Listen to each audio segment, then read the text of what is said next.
Hello everyone, I wanted to do a quick video. There were some questions on how to actually modify some of these files. So I wanted to do a quick video to give you an idea what the process would look like if you wanted to take and make some small changes to some of these files. So you go to TinkerCAD, you create an account with them, and then you open up a new project and it'll give you some sort of a ridiculous name.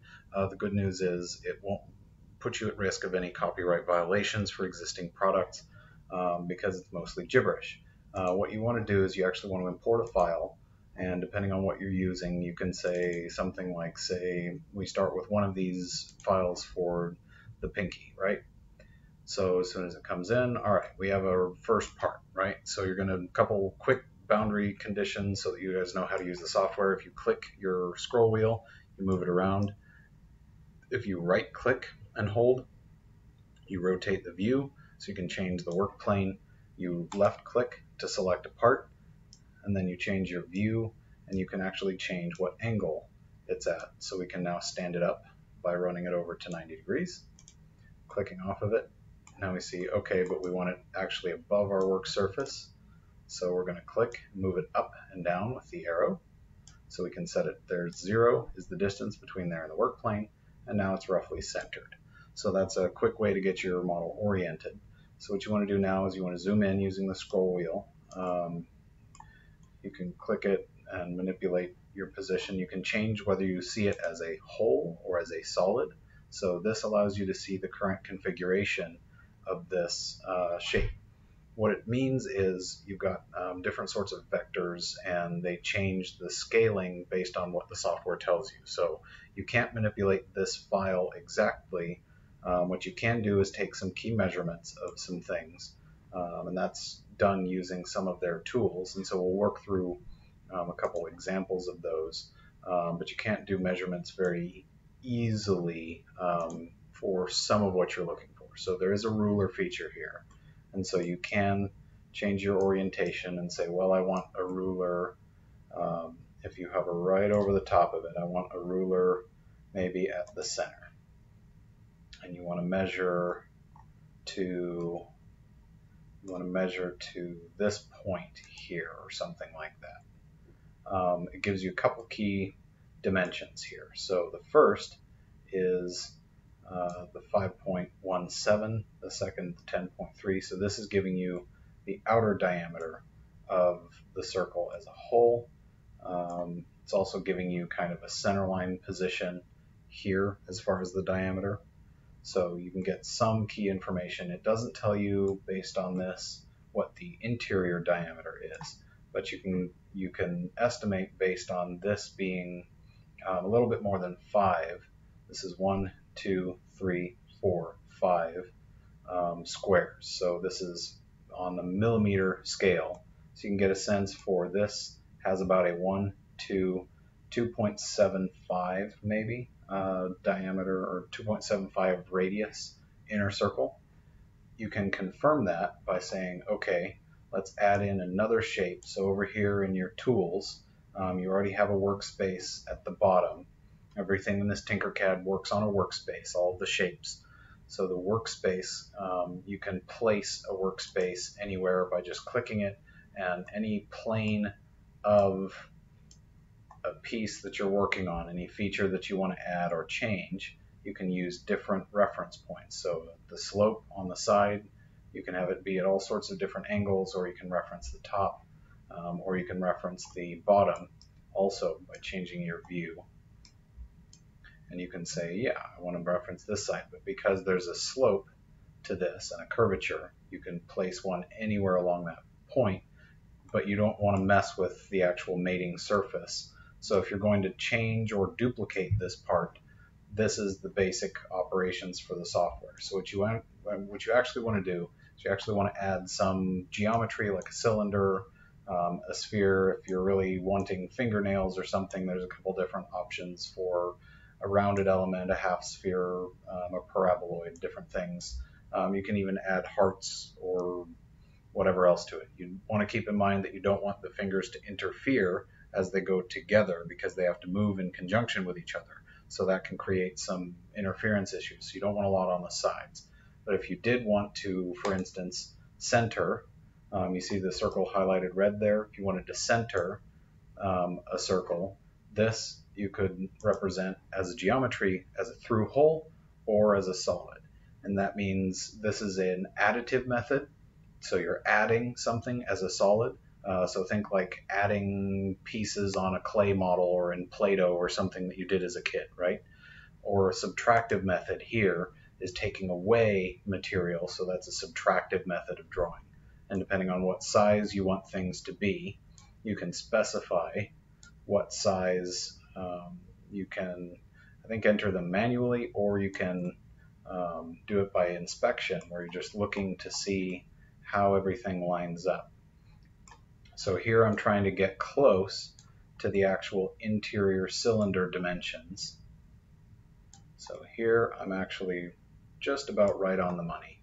So now when I look, this is a cylinder that is about the same size in just about every regard as my original piece. So now if you wanted to make a copy of this, you could say actually the through hole is only this bottom portion where the mating surface is. So that's a really important key dimension.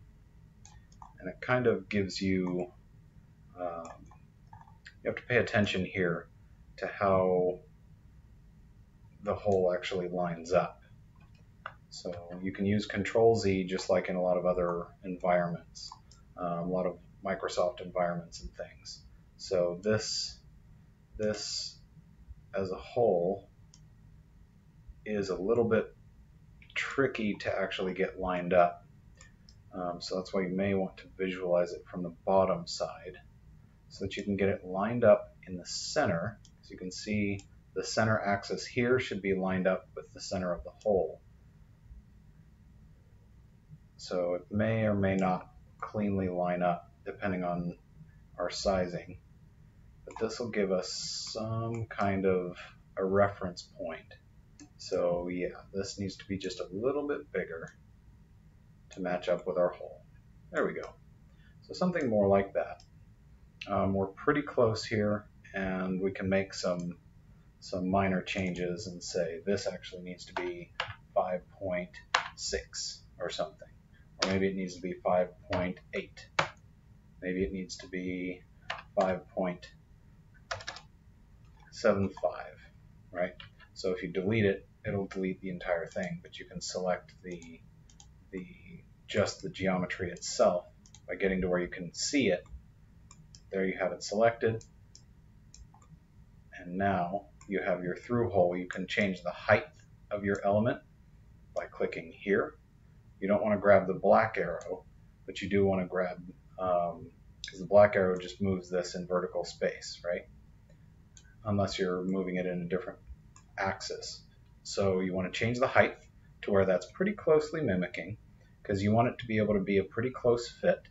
And now you can do another element. So in this case, I might do a tube, because you want to represent something that's close to the same shape. You want some sort of a tube. You can change the thickness of it, of course, and you can change the overall dimensions. So what we're doing here is we're taking one piece of the key geometry at a time, and this geometry allows us to really closely mimic the original geometry. So you see, all we're trying to do here is set a geometry that we can control and manipulate in this software to mimic. So right now this is about the same size. So as I move this around, you can see this is about the same exact diameter. It's positioned within probably 1/10 of a millimeter of the correct spot. So now I can change, I believe I can change the thickness. Maybe not. But you can now change the overall height. So I don't want to change that particular model. I want to change only this toroid. There we go. It's also helpful to make sure that you have a specific color associated with your shape that you're working with, so that when you click it, you know which one you've actually selected. Other types of drawing software, you don't have to be as careful about that. This one, it's very helpful to know, okay, this is my dimensions. So now we could bring this up, and maybe we wanted to change the shape just a little bit, and instead of the top piece here, we wanted to cap that off with something like a paraboloid. So we want to again have this be centered around the same origin. Well, that doesn't look right. Well, that's okay. We want to move this vertically until it's lined up. So there it looks like we're intersecting. Now over the top, we can decrease the diameter and keep reining this in until we get a matchup. So pay attention to the key parameters, and you can see now that I've got most of them pretty close. This one needs to come in just a little bit, and now you can see, yep, we've actually got a pretty reasonable match. So now that's at the right height. We just want to change the scale of it. And so now we can change this, and that's also going to be represented as a solid. We'll change the color to be, I don't know, something complementary, right? So now what we have is we can actually take this, we can revisualize that as a solid, move it to the left, and what we're left with is a revised example using the exact same dimensions, and most importantly, with a through hole in the center, right? With a through hole that's going to allow us to replicate as a whole. This will become a solid object. So this, you left click above it, select all of the pieces, and say control, make a control group. Now this is a single entity that you can change and manipulate, but you can export this as a printable file that should be compatible with the original type if you don't like the original design. So now you can see in this case we might have a little bit of an issue with the inner diameter. So what we might need to do is take another tube, center that, make it a little bit smaller so that it goes all the way to the inside, and then you can fuse these two pieces together and decrease slowly the radius until those match, and add additional features as needed. You can make it transparent temporarily so that you can select the height of this particular object, decrease it so that it matches this or comes close to,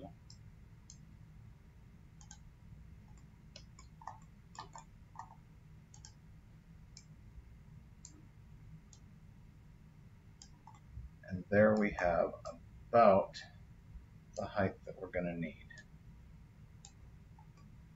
So in this same way, we have less material and we've lightened the overall project, and that will make things a little bit easier in terms of the printing once we make that all one fused piece. So now this, we want to undo that by hitting Control Z. We want this to actually be a solid piece. So this, we actually want the whole thing to go together as a single group. And now you can see, oh, look at that. This looks a lot like the first one, only we can visualize it as a whole and say, hey, look, there's all this empty space in between. So we've saved some mass and changed the design, but not in a way that is unimportant.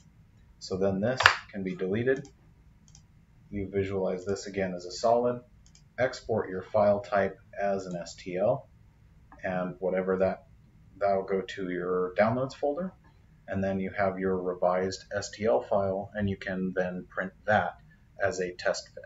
So hopefully that's a helpful example, just a quick way of how you can do this and copy over some of the key features and key dimensions without changing the mating surface.